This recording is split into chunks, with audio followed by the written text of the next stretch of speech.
I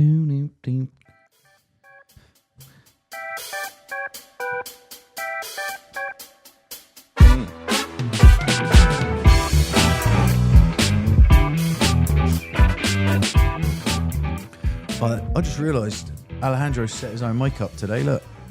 Oh, Are you on the mic? Does it work, Alejandro? Let's hear it. Yeah, you can hear me. Oh, Barely, we need to turn you up a man. little We bit, need bro. you- Quiet. need you up in the Fade in the that music phones. down. Fade you up, bro. Yeah, man. We're up. We're up. Oh, there we go. Hey. Good deal. How you doing today? Yeah, how are you today? I'm doing good. A bit sick, but we're here. Okay, good deal. That's all that matters, bro. As long as you're here. You stay on that side of the room, Yeah, my you guy. stay over there, my guy. That's definitely your mic. I don't need to be using that. How you doing, Gannon? Good? I'm great, man. How Good. are you? Good. Dealing with this super weird market still. I think Tulsa's so crazy. So I have the client in Houston, right? He has a house. We can talk about it because actually people wouldn't know where the house is or anything. But like $799 was the list price. He said at a push they could have gone $820, right? At a push, so it's $799. They had 10 showings first weekend on the market. They had 5 offers. 2 are 50 grand plus over list price in the first weekend. And his house is, I mean, it's really nice. It's in a great neighborhood and stuff. But he said there is just so much activity down there right now. People relocating. I think 3 of the offers were from people relocating. Wow. Well, it's Yeah, wild. that's But wild. like, in Tulsa, it feels like our market is not quite. I don't think we have the scale of industry that you need for that, really, do we? I mean, I've probably told 100 people that I think, especially luxury right now, is moving way more than I've seen it move in a long time. No, I agree with that. Midtown, some of the stuff in Midtown's moving right now. It's wild how fast it's moving. Yeah, I think I told you this yesterday. Multiple offers on a $3 million property. Yeah, what is going on? That's crazy. Like, that's That is not crazy. we don't normally have that in our marketplace, so that's a good thing. Well, we were going to start talking about something else, but since we're doing this, let's just start here anyway. So let's talk about this seller situation, right? So what if someone has a house and it's not selling? How do you handle that with them? Yeah, I mean, and it's active on the market already, and it's we're not not sold. We're just and what sort of time frame? What are we thinking? Well, I think you put have me to, in a box. for a Well, you minute. have to break it down, right? That's the thing is. So if it's, I think when people talk to me about, hey, why is our house not sold yet? First thing we're going to look at is the averages for days on market for that type of property, because typically most properties behave the same. If they're very similar in style, like if you've got a neighborhood with the average days on market is 50, you've been on the market a week, you know you probably need to settle in a little longer if you're trying to get the same price those people were, right? Sure. So I think you look at average behaviors. But let's say you've been on the market around that time. What are things you tell your clients that you're going to look at data-wise to talk to them about where they're situated in the market? Yeah, I mean, I think the biggest and clearest indicator first is just going to be, are you getting any showings? You know, and we're a great marketplace. I think most marketplaces can be a good marketplace if you're priced right, you know, if you're presented right as well. So if you're not having showings in the first, 2 weeks of being on the market, you're off somewhere. Typically for us, we know it's going to be priced because the marketing, we dial in the marketing. Right. Our marketing is super intentional. Even the way we write our property descriptions are super intentional. So if we've aligned all of those things and there's no showings in that first, like you said, 2 to 3 week window, typically it's going to be priced, right? Yeah, and I think I would say, especially in this market, right? We're not a dead market. It's not some we're not like in a crazy, I don't know. We're not dealing with the pandemic and, like massive uncertainty, I guess. Right. So this to us feels like a pretty normal market. Feels a lot like last year. So we have some sort of baseline to be like, all right, if we're not having any action in the first couple of weeks, we need to go back to the drawing board and address a couple of things. Are we priced right?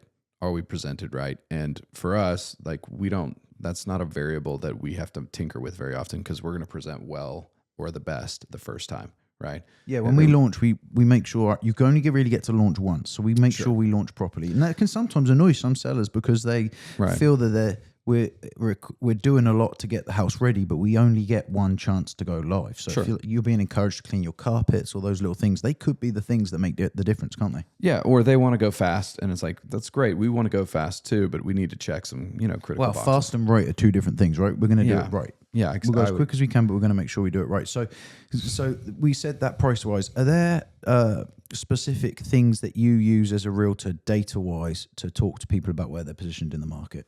Yeah, I think a couple of things. One, I know an appraiser is going to look back 6 months at data, like comparative data. And I think that's just a standard thing.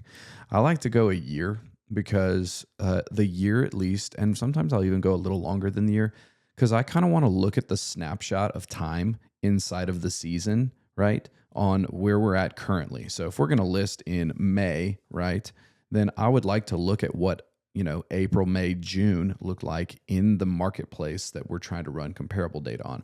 It might not be what we actually anchor on, but I kind of want to see what that snapshot looks like. I want to see how fast properties were moving, what type of properties were moving in May, and just how they were presented and how they were consumed. I think that's valuable. Two, I really look at what is our current competition? It's a historical data business, right? We're looking at history to help anchor your comps, but that doesn't necessarily mean that the current landscape, what's active currently, that the consumer has to choose from, right, is not going to change your strategy in some sort of way. So I think looking currently at what is active that is actually competition for you is really, really critical. And then the historical data, I like to look at that year snapshot. And then, this is not something I think I've always done, but I definitely think you and I've talked about this for the last few years with the volatility in interest rates. I like to look at that snapshot of what were interest rates, during these snapshots of time, right?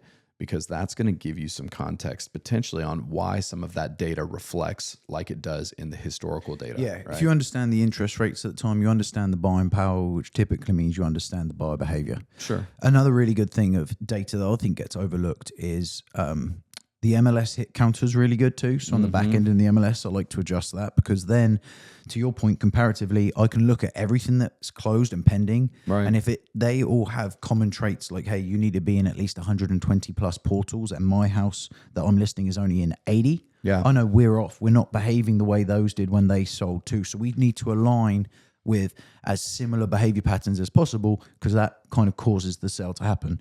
The other one, obviously, in today's world is the Zillow likes, loved, favorite thing. That's a really good one too, in the sense that how are you behaving compared to other listings? Yeah. Because if you're above other listings similar to you in terms of school district size, amenity, and you're not getting showings or offers, it's price. Yeah. So we can pin down the things really quickly. Again, let's say you're viewing less, you have less viewings, less showings, those things aren't as desirable, then typically we know that's going to come down to the fact that we have, sorry, Alejandro just disappearing on me. He's like, throwing me for a loop. Morning coffee. Yeah, I know where he's going. But that's the other thing that really impacts your transaction too, in the sense that if you don't have the views and you don't have that, well, maybe we need to review the media. Yeah. Right. It's kind of interesting right now because you and I have a personal listing that we rushed to market, which we would never encourage anyone to do. And we didn't use photos. And this house, in terms of what it is an incredible option for someone looking to buy.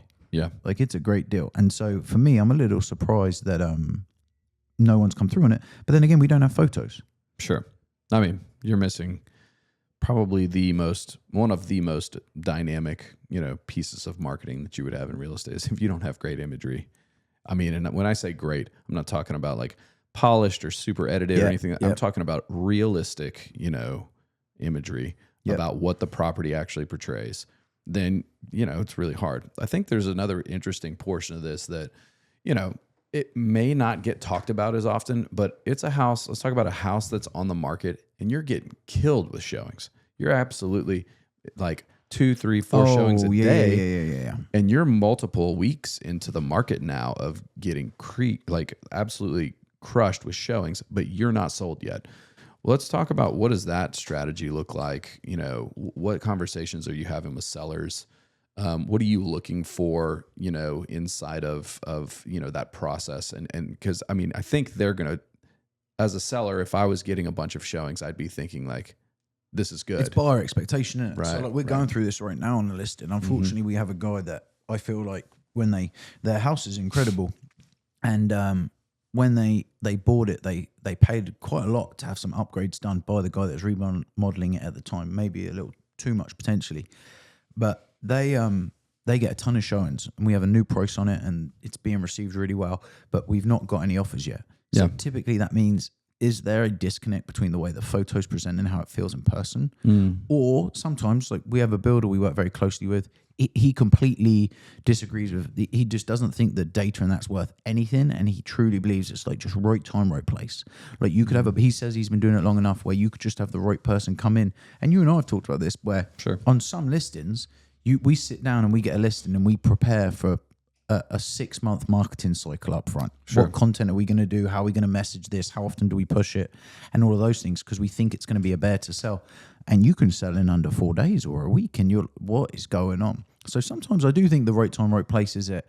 But I think in the broader spectrum of that, it's probably a disconnect between how it presents. And sometimes it can be weird stuff like, there's properties I know of, specifically in Midtown, that they list, and on the photos they look amazing, but they don't tell you certain things from the photos, like it adjoins a commercial space. Sure. So you may need to see it in person and be like, oh, dang, this backs up to Harvard, or this backs up to Lewis, or this is right next door to a QT or something. And you don't notice that in the photos. And sometimes it gets overlooked when you're going to see it. Yeah, or next door to a house that's a junker that is going to deter So it can make life really tough, right? So there's lots of things to look at with it, and you really just need to take a big step back on the whole thing. So if you are getting a bunch of showings then, right, and you're not sold, what are the first kind of check downs that you do with a seller that you're like, all right, let's run the trap back on this. You know, I'll go through the agent. So I will call all the agents who've seen it. Like, hey, you've seen it. We've had a bunch of showings. No one wrote. What was your thinking on it? Yeah. Sometimes the feedback you get, it's a good pulse on the market, because sometimes it can just be ludicrous. Where it doesn't make any like not make any sense, but like you can tell they're just like just because it's feedback, it doesn't mean it's valuable. Yeah, I mean, exactly. That's great. It's more of an opinion than feedback. Sure. And so sometimes it can be something easily addressed. You know, I have a listing right now where the primary suite's on the second floor, and the staircase to get up there's fairly steep because it's an older Midtown home. We know that going into it. So if that's the feedback, that's great. We just discredit it. It's like, okay, good. We knew that just doesn't work for you. So I think diving into the feedback from all of the agents who've seen it is super important. But beyond that, sometimes you just have to refresh your approach again. Do we need to reshoot it? Do we need to change the way the photos look? Do we need to do, you know, we do a lot of open houses here. We're big believers in them. Do we need to get a broker's open going? Do we need to incentivize people to do it? All of those things, but you just push it out, email, and just keep marketing. I also think that, you know, one of the things we do a good job of, in my opinion, is how are we paying attention to how the evolution of marketing a property is changing? Because it's not, I mean, it's so different than it was, in my opinion, even last year and the year before that. Like how we have to attack it, you know, kind of the multitude of different styles of media and content that we need to curate so that we can distribute it into the different channels. All that's gone in it. Yeah, it's changed a lot. So I think that's one of those things too, that you know, if you're a seller out there and you've got an agent and you know they're not necessarily aware of those things, you know, the ignorance can be to, you know, unfortunately you as the seller, they're, you know, disadvantaged at that point. So I think it's hard because you're saying the ignorance of the agent not realizing the marketing's changed. Yeah, not even that the market that the market has changed, but the marketing strategy inside of real estate there's layers to it, right? Like there's some bare minimum stuff, and then there's the max of the max, and you know, really, to get it the best exposure and get the best price the fastest possible, like you're going to have to do the max stuff, right? And it's because there's layers to that. Sometimes that, you know, not having exposure to all of those layers, it's a disadvantage to the seller even. I mean, I'm doing a course right now or part of a group with a guy called Will Draper, and he's known to be the social media expert for realtors, or that's why he calls himself the social agent, I think is what it is. And Will's course is fascinating because his whole job is to keep you ahead of the curve, right? Yeah. And so I've gone ahead and done those things that he's talked about doing, and when you play to the algorithm's strengths and what it wants to see, your viewership goes off. It's completely different for me. We talk about male realtors in males in real estate. It's harder to market a little bit than it is female numbers. Sure. They always get better views than males do typically on videos. So how do you lean into that? How do you benefit that? And what we found is, like, when we've adopted his strategy and what he advises, it works really well. The whole carousel post of just listed, right, is like basically a check mark standard. Like that's not even bare minimum. That's just something you have to do every day. So it's going beyond that. Like how are you announcing it? Alejandro and I before this were talking about cool ways to announce listings using AI. Yeah. That are captions and are captivating and going to get attention on them. So they're things to think about too moving forward. But it is an interesting space. And if your home isn't selling, I think one of the first things to do is really just make sure that your realtor's giving you updates. They need to be talking to you and giving you updates as often as possible. Yeah. Well, I think we're really lucky too that, I mean, we collaborate and work with a lot of really sharp agents and brokerage owners across the country. And that helps give a lot of exposure because we're Tulsa, Oklahoma, right? At the end of the day, like we're one of those markets that we're going to see things last, maybe not the very last, but we're behind the curve on a lot of things inside of our marketplace. And so it's super nice to not have to think about we're reinventing the wheel in some sort of way, but we're going to get to work with other professionals and hear what they're doing and how they're winning and then take some of that and implement it in our own way, in our own marketplace. Well, that's a great transition, actually. Yeah. So, Alejandro, let's get Deborah's listing ready. So talking of great agents, one of the agents we collaborate with on a national level is in Georgia. Her name is Deborah Morton. She's with the agency. And so I reached out to Deborah the other day and asked her to send me a listing that I can have you guess the price of, right? So Alejandro's got the listing on the screen there. Shout out Deb. We were on a call with her yesterday. Actually. She's awesome. Yes. So let me, her life story is incredible too about what she's done. She ran bars and biker stuff and Harley Davidson's. It's wild. But anyway, okay, so she, Woodstock, Georgia is where this house is located. So I'm going to give you Woodstock, Georgia. Isn't that cool, right? Cool place. Andy loves saying that it's in Woodstock. So let's talk about this. Cool things about Woodstock, some market stats. Average sales price, $425 to $510. Okay. Median price per square foot, $221. The average days on market's 36 to 43, and the active listings right now is between 500 to 730 plus. So was the that average an elevator. Go back. Keep going. Yeah, that this condo has an elevator. That's an elevator. Sick. Okay. Keep going, Handro. I couldn't tell if it was like a wine. This place looks pretty cool. We need to keep going. I need to see more of the exterior too. I mean, this is a pretty nice setup. Oh, that bathroom's cool. Keep going. This is your media guy right here. Yeah, well, this guy needs to figure this set out, pal. He's in Safari showing me Zillow photos instead of in the Zillow app. Come on, my guy. No wonder they're tiny. I mean, it's a nice looking place. It's a pretty cool setup, isn't it? Looks clean. Yeah. I like the amenities. Those chairs in the living room are a little bit cool distracting. Now, let me give you I like the patio. Let me give you the stats on the house too, because I have the listing obviously on my end. It's an attached like townhome or condo. Looks really cool. It's slick. So this property. I'm weird. I would ask for show me where it is on the map. So it's 8255 Main Street, Woodstock. Okay, 3,400 square feet, 4 beds, 4 baths. So clearly it's downtown. So I'll read you the description too to try to help you out a little bit. Yeah. Or some key things. Downtown Woodstock living has never looked like this. Brilliantly designed luxury townhome in the heart of downtown Woodstock's offering exceptional location, refined finishes, and move-in ready. 4 bed, 4 bath, ADA accessible. This thing is crazy. So and tell me the size one more time. 3464. 3464. Is it new? Let me ask this. Built is in 2018. Okay, so it's new. It's not like it's a vintage right property. in downtown. You wanted to see where the location is? Yeah. That's where it's right downtown. Okay? I thought that's what the case was. Okay, so let's see. And it's 34. I'm just running math here. I'm thinking. So 221 is the average price per square foot. Yeah, no. But this is that luxury end. Clearly, I don't think that's it. So if you go, I'm gonna go just under $1 million. I'm gonna go like 950. Dang, Alejandro, bring up that price, bro. Where'd that price come in at? Oh, Alejandro can't use a phone. God, Alejandro, what are you doing? You're crumbling under the pressure. Oh, that's this ain't even the thing. I'll tell you the price, Alejandro. You gonna get it or not? No, okay. Tee up the next one. Let's get that next video ready. $1,095,000. $1,095,000. Wow, he was close. He was real close. It's over 300 a foot, right? Yeah. Wow. Close to. Good for yeah, isn't that right? 34. Yeah. Oh, maybe not quite. Close to high 290s. It makes sense. Yeah. Pretty slick. Okay, I gotta show you this guy. Interesting. Okay. Have you seen this guy? So this was in the Canadian Premier League. Okay. This guy, you guys name there? How do I say it? Thomas? I can't say. Can you read his name? Is it Schlublock? How do you say his last name? Scoop Black. Okay, this is incredible, right? So this guy he's a realtor. Okay, Alejandro, slide over, play the video so we can see what he does. They got the video there or not? Oh man, there's a video of this too, where this guy he scores. He runs up to the camera. Go back to the next picture. He gets out his business card and tells them to call him. Oh wow! I like that. I hope That's his guerrilla. market. I hope he got some business from this. I mean, this is genius. What league are we talking about here? Just Canadian Premier League. What's the okay. comments, There we Alejandro? go. We got any good comments on there? What we got? Shout out to the Canadian real estate market too. It's so different from America's.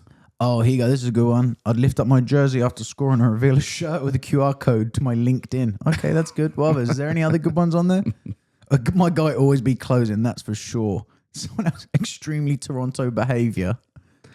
You know, the problem with me would have been is if I'm the athlete, right? I'd have been like, sure, I'm all in, but I would have been reaching into my sock and pulling out something that was like disintegrated because I sweat so much. Yeah, dude, I think that is phenomenal. I mean, good for you, bro. You see that opportunity. Does it say what brokerage he's with or anything there? What's it say, Alejandro? Get that pinch zoom in there. You can see it on the card. Does it say? No? Yeah, go. Who's it say he's with? Platinum, was it? I don't know, but man, I'm telling you, my guy took an opportunity. I wonder if he's like a prolific goal scorer too. I mean, this is his celebration every time he scores. Gets out his business card. That'd be phenomenal. I love. Wait, is it his business card? Yeah, it's or this him. Is, It's him. See, I didn't connect that. Yeah, that's him. That's what I'm saying. Oh no! Isn't that genius? To me, I'm thinking like, hey, you're Steven. You went down to one of the lads at the just soccer gave club him and it. said, "Hey, listen, when you score, if you'll do this, I got Bro, I now got that is some kickbacks." Now for you're you. onto something. That's That's even what I better thought we idea. were talking about. So he's just also an agent and a soccer Yeah, player. that's him there. Yeah. Okay. Yeah, this makes more sense. Yeah, I had not put that together. I'm thinking it's genius. I'm thinking this is just real estate agents are that guerrilla on their marketing today, which is go find the professional athlete, have them put a card in their sock. I think that's amazing. Good for him. Yeah, that's well done. I do think that one of the things I love most about social media and that platform is it makes people be so creative. Oh, that's so creative. I love that so much. Yeah. All right, cool. Well, I guess that's a wrap for another week, guys. Yeah. Welcome to the podcast there, Alejandro. Yeah, we're glad to have you. How would you feel it was first time on mic? Feels weird that you can actually hear me now. Yeah, we got to work on that volume a little bit though, bro. My guy is down. We need to set that volume, get that right, and we need him to Give us some not walk out feedback. the room halfway through. We need some feedback in the comments on it. Like, was it cool to visually see some things instead of just Steven and I yakking at each other? Oh back yeah. and Also, forth? if anyone knows a Tulsa artist who wants their work put up behind us, I'd really like that too. If Ooh, anyone has yeah. it, Tulsa photographers, Tulsa artists, you're any of that. Basically, let's just make this wall a mural of like Tulsa stuff. So if anyone has anything or knows anything, let us know. That'd be great. I think we know a couple of guys. Yeah, and we can gals. figure something out too there. All right. Well, look, as always, we appreciate you taking time. Listen, share, like, comment, retweet, podcast, post, everything. Give us feedback on Alejandro's voice and Yes. hope you have a great weekend. See you.